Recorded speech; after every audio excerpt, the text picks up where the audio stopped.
You know, I've watched you. Sometimes our people disagree with you, but I mean, I understand some of your approach. I mean, sometimes we take a hard bite. It helps us as politicians. Nowadays, when I listen to you, I even panic. Why? Maybe, hey, Why do you panic? the way you, Papa, you know, Papa. Figuratively, he bites as hard as he can. Okay. And of course, when he puts his fangs into you, you certainly feel it. I think it pretty. Watch Johnnie's bite.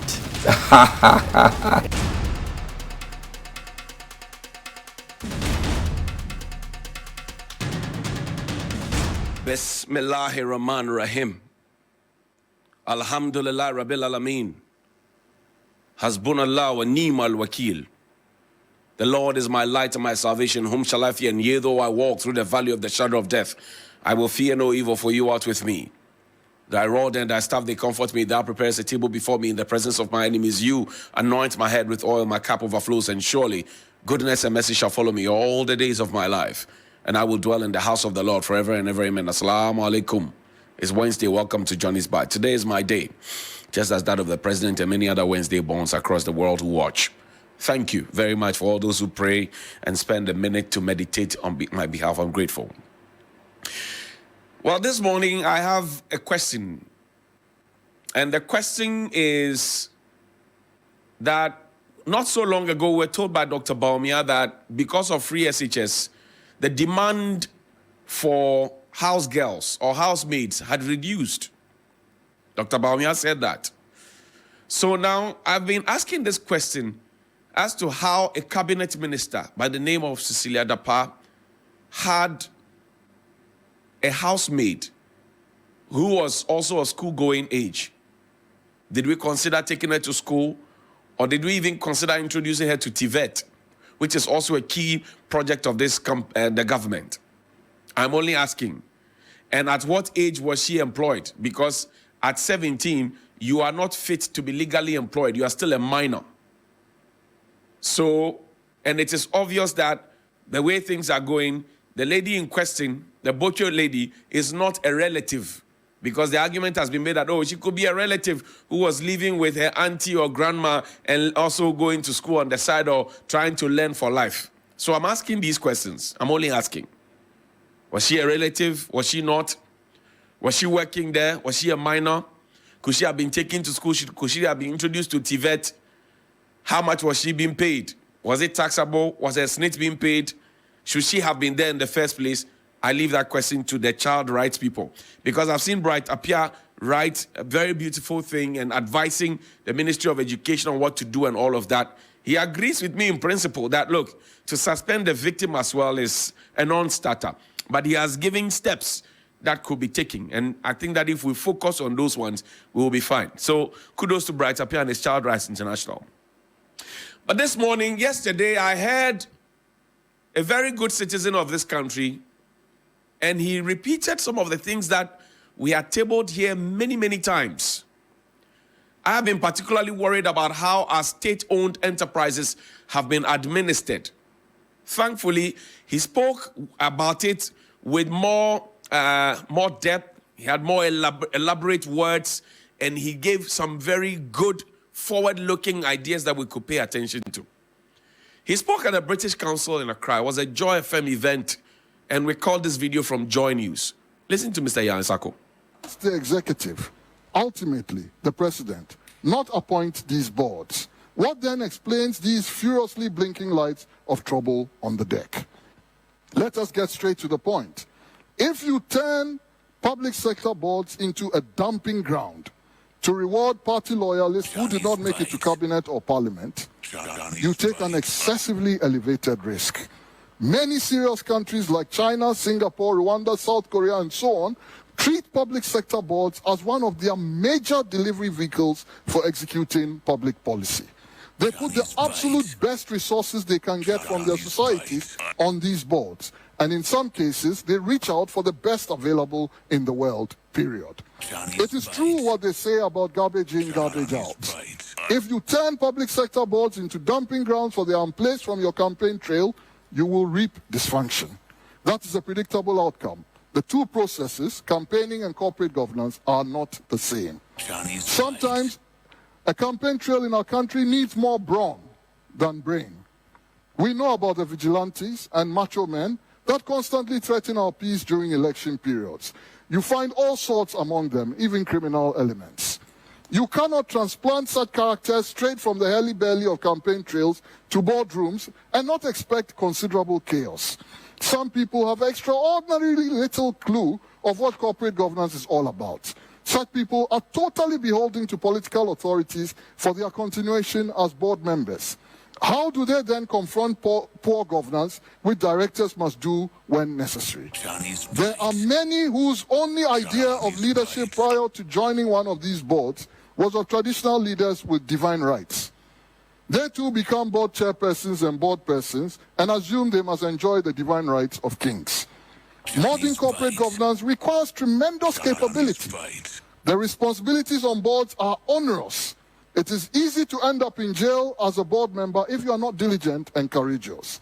Boards and directorships are not for amateurs. As my senior at the Ghana Association of Writers, Abeku Sego, once told us, the funeral of a great chief is not a playing ground for little children and inexperienced hands to experiment with new dirges. We must amend our laws to take away the responsibility for appointing boards from politicians.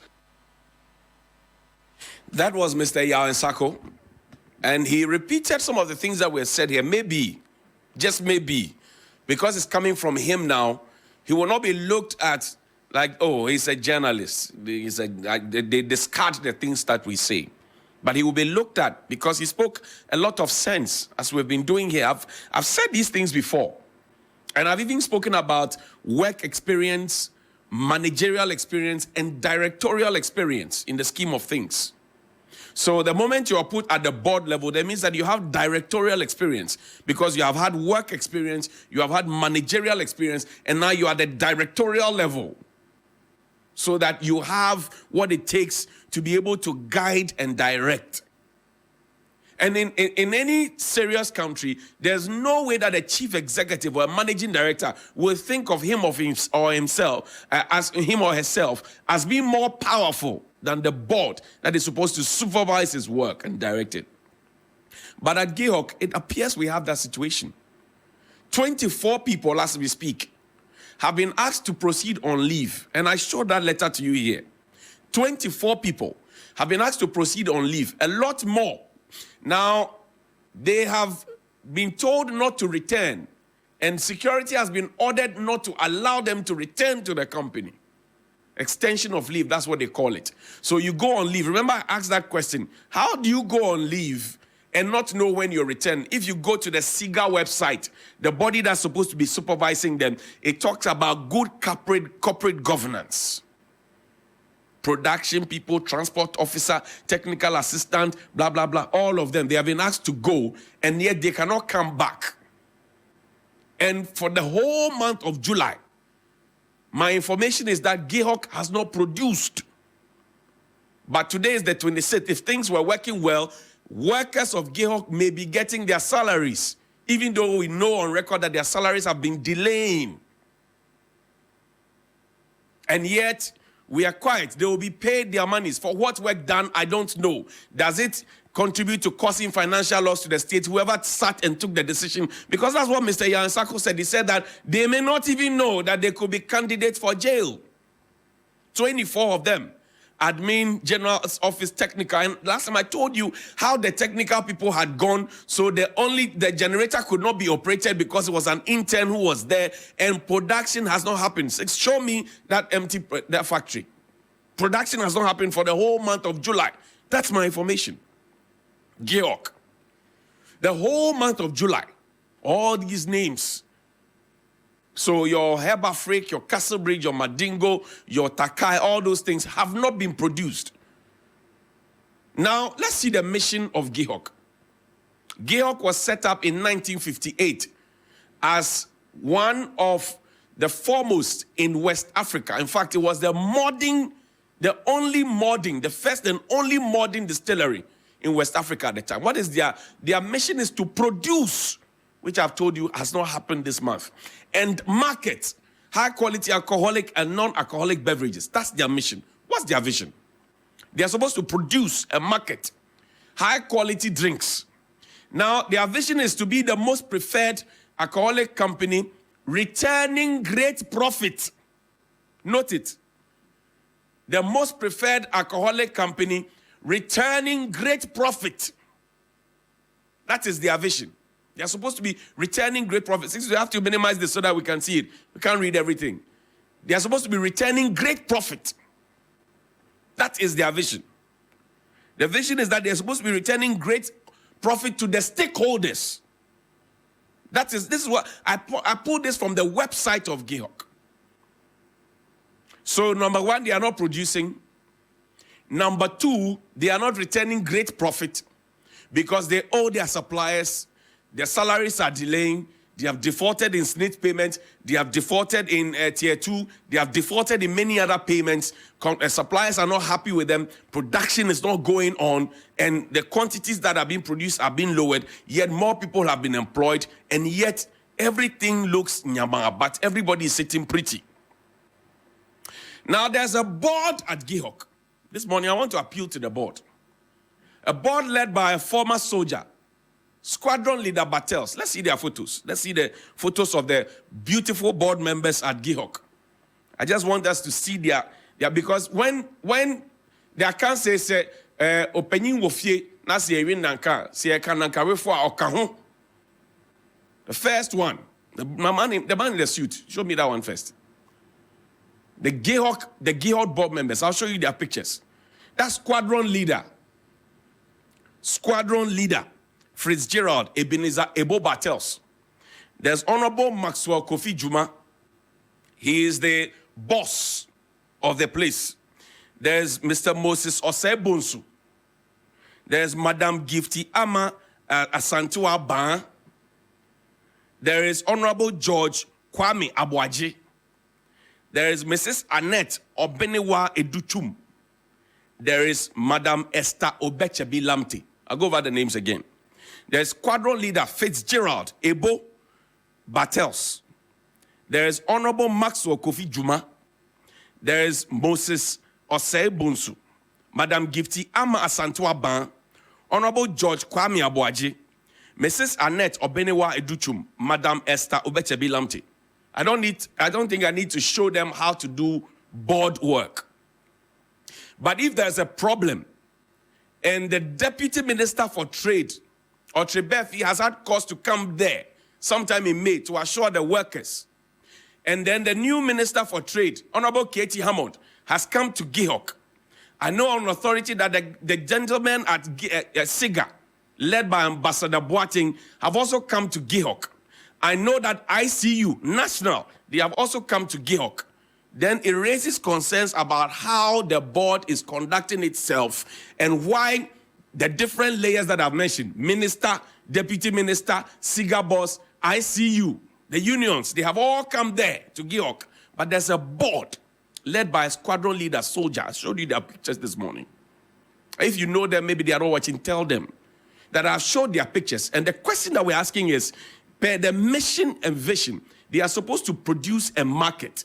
And they are supposed to provide great profit to the stakeholders, which is us, the taxpayers. This month they have not produced, but they will all be paid. Question I asked the board members this morning is, how do they feel that a place which was as vibrant as GIHOC is now being run down? And you see, I played Mr. Nsako's video first because I wanted us to situate the conversation in a certain way, depoliticize it, think about it without emotions, and have a common sense approach. We're talking about industrialization. I've told you what the progress is supposed to be. And I've told you how if you sit as a board and you have a deputy minister come over to want to solve the problem that you should have solved, which should have not been escalated. How a minister has come there, how SIGA has come there, how the unions have come there, and still the problem persists, then it means that the board is misfiring. Or that the board is scared to take a certain decision, or that the board has been told not to touch the anointed and do the chosen ones no harm. But the company called GIHOC is sinking. Because if you're supposed to produce and sell, and for a whole month, production has not happened, and even in the past, your capacity to produce per day is now even not what you are able to produce per week. That's a problem. That you become so unpopular among suppliers that they come and take back what they have supplied to you because you're unable to pay. There's a problem. That you procure bottles at very high prices from China and you come and leave them at the mercy of the weather. There's a problem. That you have a managing director who says openly to everybody that nobody can do anything to him. Maybe because he's an in-law of the president and because his sister is the chief of staff. So he has more power. But the point we ask ourselves is, if our board members are worth their salt, which I know they are, this puts a big question on them. Please show the board members' pictures for the last time, then we'll close. Squadron leader, Ebenezer Ebo Battels. Good morning to you, sir. You're a soldier. So good morning to you, sir. And so I know that a soldier confronts problems head on. So what could be the problem at GIHOC, squadron leader, which you cannot solve, which is why the deputy minister, the minister, the people at SIGA and the unions have to come in. And even after they have come and gone, the problem still exists. Squadron leader, I greet you, good morning. Maxwell Kofi Juma, I greet you, good morning. What is the problem? With all your experience, former mayor, former MP, former this, former that, what is going on at GIHOC? Good morning, I greet you. Mr. Moses Osebonsu, good morning to you, sir, I greet you. Board job, how they go? Madam Gifty Ama Asantwa Ban, good morning to you. Honorable George Kwame Abuaji, good morning to you. Mrs. Annette Obenewa Educhum, good morning to you. Madam Esther Obechabi Lamte, good morning to you. The president tasked you, I remember, that you should make state-owned enterprises profitable. As it stands, more people have been employed at GIHOC. Profitability has dropped compared to when they had lesser numbers, about 200 people, and they were producing more and making more profit, expanding and all of that. Now you have employed more, you are not producing more, you are not declaring profit, you are declaring losses. You owe SNIT, you owe Tier 2, you can't pay people overtime, you can't do all those things. And there's a board. Chief Sojaman, Squadron Leader Battels, please, if the board is unable to confront the issues at GIHOC, already the ministers and everybody coming in demonstrate that there's a certain level of failure or complicity.